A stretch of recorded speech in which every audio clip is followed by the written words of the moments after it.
នេះគឺលាក់គីកូនខ្លាតូចគួរឲ្យស្រឡាញ់ដែលចូលចិត្តលេងសប្បាយជាងគេក្នុងព្រៃអាយ៉ា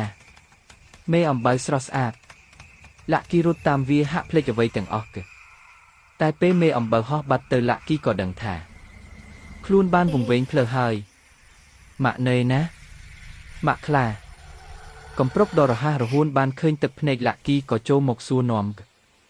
លាក់គីខ្ញុំវង្វេងហើយ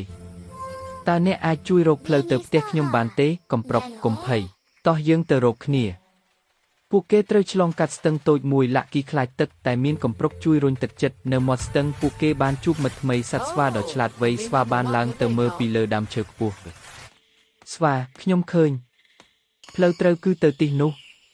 ផ្លូវទៅផ្ទះគឺពិបាកប៉ុន្តែលាក់គីមានមិត្តល្អនៅក្បែរពួកគេបានលើកទឹកចិត្តគ្នាទៅវិញទៅមកពេលទៅដល់មុខពួកគេបានជួបដំរីធំមួយឈររាំងផ្លូវតើត្រូវធ្វើយ៉ាងណាទៅ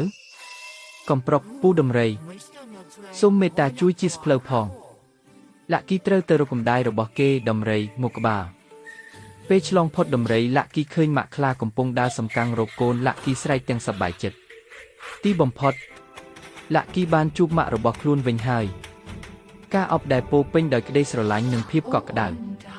លាក់គីដឹងថាទោះវង្វេងក៏ដោយភាពក្លាហាននិងមិត្តភាពបាននាំខ្លួនត្រឡប់ទៅផ្ទះវិញរីករាយនិងសប្បាយណាស់